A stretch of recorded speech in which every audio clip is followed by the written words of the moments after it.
as long as the sun dances. The only good Indians I ever saw were dead. General Philip Henry Sheridan. The time will come when they will be either civilized or extinct. Abraham Lincoln. Prologue. The loss of one's language reduces the soul. She becomes silent. The colonizer, so arrogant, saw anything not brought with him as suspect. So narrow was his vision that all native gestures, spiritual and temporal, he deemed anathema. Land held in common or not held at all was beyond his ken. Spirit in the land was demonic to his shuttered mind. The cross, borne aloft in his left hand, masked the weapon held in his right. The sharp edges of the righteous ones were freely used to clear a new yard for the vines of the Lord.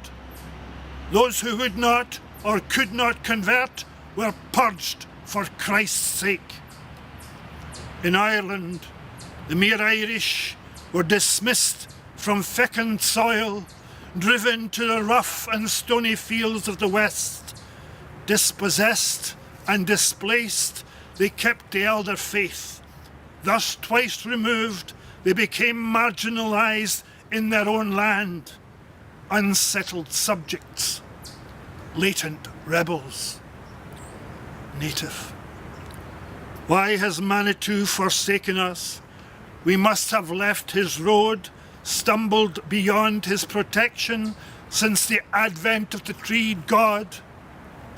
We once roamed the vast plains, chased through the great forest, free as the wolf, swift as the antelope, moving with the seasons, unfettered, at one with the earth on which we have our breath and being. When first the white men came, we taught them the ways of survival in this land, so severe and cold and often harsh is the sun. The whites multiplied, pushing further west, filling the country until they seemed as many as once were the bison on the plains. They, arrogant and greedy, used their more potent weaponry to press us on to reservations, robbing us at once of our rootedness, our hunting grounds, the bones of our ancestors, and our pride. Feeling superior, they try to remake us in their image. They scorn the potlatch, our sacred Sundance, the red road of the spirit. They sense evil in what we do and see shiftlessness in our ways. They penned us in, taking both our land and our freedom. They hope to eliminate us, to eradicate us from Turtle Island, reshaping our children by killing the Indian in them. But why should we die? Why should the red man be no more? What is our failing? Where is our fault? Their schools were meant to replace the native parent, to be maternal. Instead, the vulnerable ones face hunger and abuse in a loveless, careless and cruel world.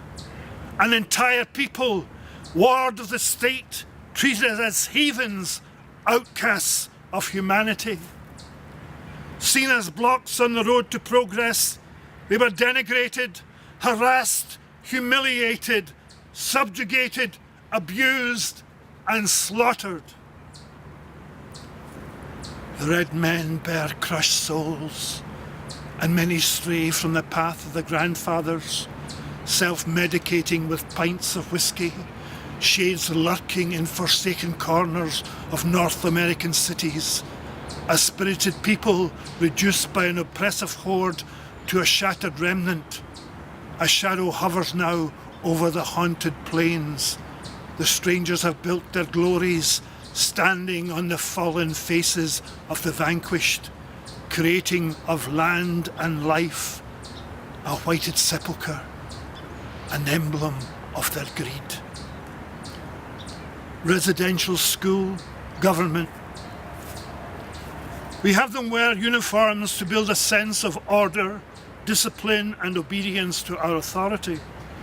This, the attitude of churches who felt it worked for European fascists with their coloured shirts, then it should be right and well-fitting for their schools. Native children.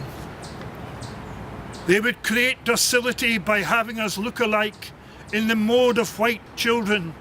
They would destroy our independent nature, our need to tread our own path, free as the eagle, fleet as the deer. Our people were at one with the land. They blended in, hunters and gatherers. They used everything taken, danced to the drum of the earth, maintained the sacred circle under the watchful eye of Manitou. Colonizers. We can't have people living here free and easy, beyond the structures of our way of life, beyond our laws, our morals and our values. We need to maintain our superior civilization, our manifest destiny. We must destroy the primitive ways of these people.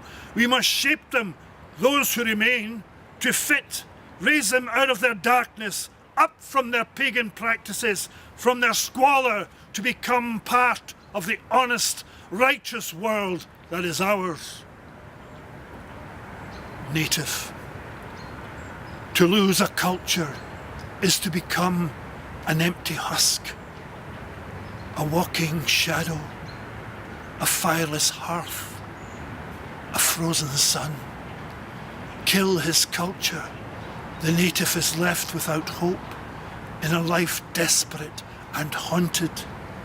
He's a cast-off shell, a prairie without bison, a wooden image easily carved, a vacant hogan, a ghosted path, a hollow tree, a gaping wound, a lost identity, a nobody.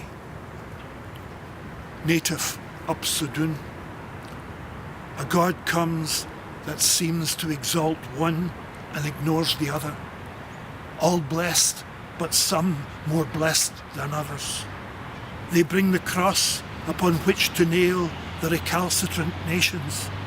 Their words, full of contempt and chastisement, silence the Aboriginal soul.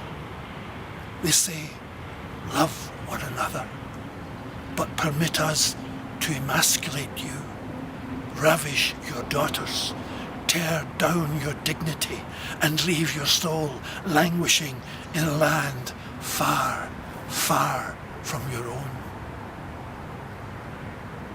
Colonizers' goal. We will formulate laws forbidding their customs, destroying their integrity, debasing their children by punishing them for being what they are. Laws that will take away all they have, all that sustains them. We will aim for the heart, kill the Indian in them, the world of sweet grass and spiritual quest, of respect for the land and awareness of the unity of all things. The native way. Animals of the wild, brothers of the bear, sisters of the wolf, children of the deer, keepers of the tree, listeners for the owl, revellers in the guile of the raven and in the power of the eagle, walkers in moonlight, wise in Manitou's ways, shapers of the circle, carvers of trees, bearers of totems, sitters in the sweat lodge, seekers of vision, dancers in the sun, children of eternity, wanderers in the world, keepers of the common good, holders of nothing, weavers of dreams, people of the thunderbird, in rhythm with the drum-beating heart of the earth, finders of the middle path, keepers of the wampum belt of peace. The black robes, a lyrical moment. The winters are harsh, cold as a mortuary slab, as a frosted ice pick, as the heart in anger or envy. A light burns inside the chapel. The air is hushed. A quietness breathes and expands, enveloping all emptiness. The white void is filled, the solitude enhanced. Serenity drips like wax from the candles. The cold heart beats in the silence of a snow-encrusted eternity.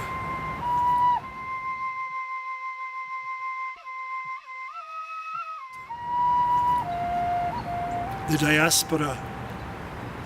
From the indigo dark of the newfound land comes the cry of the uprooted, now replanted in harsh, alien and distant places. The plaint rises from the soul of the Chippewa, Blackfoot, Huron, Mississauga, Mi'kmaq, Cree, Mohawk, Anishinaabe, and the multitude of tribes. They are suppressed and violated in the dark of the colonizers' hold. They would make white men of these hateful savages, just as they civilized the wild Irish before. Their offspring punished for hailing their friends, Giagutch. Pride. Assimilate. We will have no false, crude abominations before us. The best and most radiant of cultures. With such benighted arrogance, the strangers made all dark before them, expunging the light in the world new to them, though ancient in its ways and wisdom. Scotland. Cumberland's edict after 45 to extirpate the rebels, hunt them down and kill them off, in order to sunder the Highlanders root and branch, so they will give no more trouble. There should be no murmuring in the glens, save from the keening streams among the heather. Native. Kill the Indian in him. European hubris gone awry. They feel a supremacy as children of the Enlightenment and ignore the wisdom before them. Blinded with greed, lusting for power, they bring blight instead of light, disease-laced blankets and death in a bottle. Charitable Christians whose ambition is to build a white civilization with towers of religious righteousness. They condemn the trickster, potlatch and Sundance, sacred customs of the tribes. Colonizers with agenda. Kill the Indians within. The natives mistreat their children, have them labouring in the field. They show abandon in the sun, a moral feebleness, a lack of drive. Their spiritual quests are strange and degenerate. They hold land in common. Such wrong-headedness. This cavalier thinking and liberty of action have to be curtailed in these pernicious pagans. Such contraries cannot be tolerated in a civilized world. We must kill the Indian within.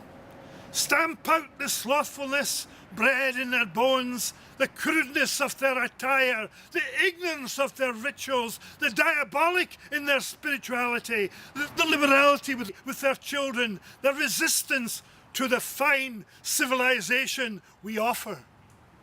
We, the elect of the world, hold the one true faith. We bear with us centuries of refinement and great acumen. There is nothing here to compare.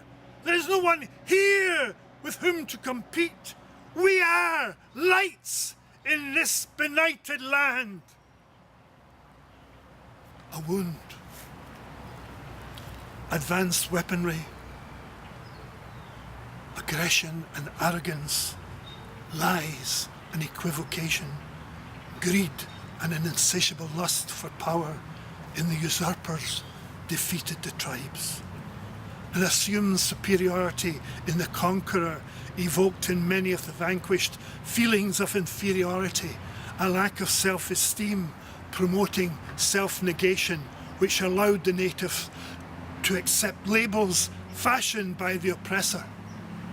A self-inflicted wound opening an already livid scar. Residential school. A circle of civilization, the residential school, where we hold the native children and feed them plainly, cost-effectively, where we care for them by striking and abusing them, where we educate them by punishing them for speaking in their native tongue. We measure a space and keep them bound in emptiness, pain and paucity. A question of faith. Where is the civilization here? Where is Christ in these actions?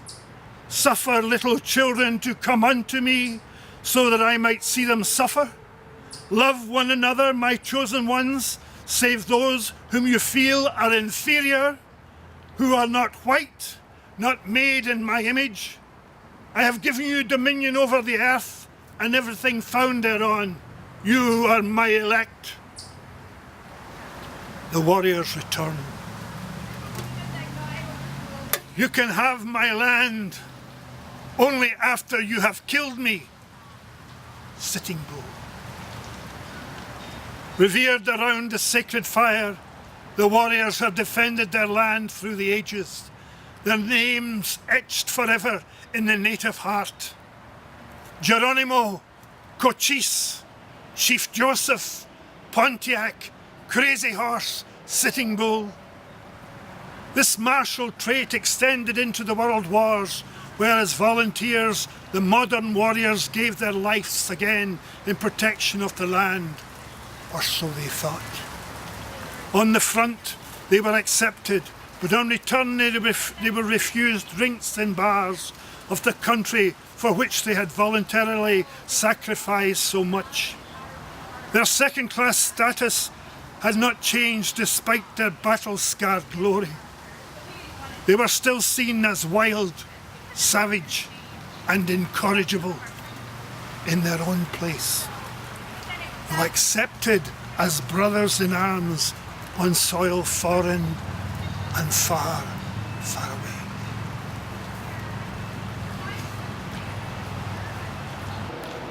The rush to judgment. The natives are unnatural because they give their wealth away, because they do not hoard, because they reverence all life, wishing, for example, the spirit of the caught salmon to flow on after returning its bones to the river. Likewise, they would explain to the slain bear why they sought to kill him and would thank him for his great sacrifice to fill their needs. Where is the sin here? Where is the poverty of values? Would Christ, who welcomed the prostitute and the tax collector, have rebuffed the native? Would Christ have denigrated the little ones for speaking their mother tongue? Would Christ have laid waste the bison herd or cut down the tribes like wheat before the scythe? Parallel. Wounded Knee recalls an older zeal. The massacre of Drogheda, where Cromwell faced the tribes of the troublesome Irish, who were sunk in error and darkness of their papish ways. So too the death of myriads of the native population by the self-righteous sons of the Inquisition. What to say? It seems there may be moments when even God turns away. Squaws, flowers of the forest, are all we the wall, an ancient Scottish folk tune. They squawk of squaws, treating them as the lowest in their man-made, male-dominated world, So careless are these men of native women that the disappearances of our red sisters toll no bell. The privileged remain stony, untouched, as the fallen flowers are snatched off sordid urban streets. They are native and thus dispensable, fodder for the pigsties and feral predators that prey on the most marginalised. We are the lost red blossoms, abused in life and crushed by death, without dignity, treated as non-entities under the great western skies. Like dancing ghosts, haunting deserted streets, keening their plight, whispering their sorrow, seed fallen on stony ground. Squaws, it would seem, can be squandered. Scotland too. Over the rough moor, the bracken biting our unshod feet, we seek out our treasured glens. The English breathe on our necks. In fact, we see them, a phalanx of red, relentless, running. One does not have to be escaping Culloden. The butcher finds his meat where'er he casts his eye. The Highlands are awash with blood. They seek to pacify the clans, leaving nothing but a boneyard, a ravished, savage tomb. Ochlan. Highland clearances. We, the remnants of the clan, are driven by shepherds to the sea, sadly seeking a less harrowing life in the foreign and cold climes of Canada, land of trees, empty vastness, and a cracked heart. The spidered fly. The circle of civilised condition was for the people the weaving of a web, a careless and arrogant structure in which many natives died. Spidered flies, choked of their lives, cut off from their ways. The invaders sought to change the native soul, as though one could create a spider from a fly. In their spinning, the strangers marginalised the Aboriginals, leaving them alienated, their children taken from the teepee, forced into foreign attire, compelled to speak a tongue not their own. Many died of white men's diseases. Many more, abused and forlorn, faced a fractured life, lost around their own fires. European religious arrogance, ever evident, thought its weave fitted all, unable to see a fly can never a spider be. A way of life suffocated in the attempt, with slate and chalk in hand, to fashion white men out of Manitou's children. The red ones died, many to an early grave, many shattered in spirit as they wandered in a white man's world, far from the teepee shadow. Shades in a foreign place, hollow men, spidered flies, caught in a web of desolation, their own circle broken. Idle no more. We will not be forgotten. We will not be put behind. We have awakened. Danny Metatawabin, spokesperson for Attawapisket Chief Teresa Spence, January 2013. It is now 2013 and the Canadian government would pass an omnibus bill C-45, like a Colt 45 held against the heart of the First Nations, foregoing the long-held treaties to allow, without the input of the native peoples, the keepers of the mother, the exploitation of their resources, which as before will poison more of the land, air and water. Now the people stir, from Western Nile to Eastern Rock, to protect their rights from further erosion and their sovereignty from being flouted. As long as the sun shines, the rivers flow and the grass grows. Seeking justice as nations, their movement flourishes.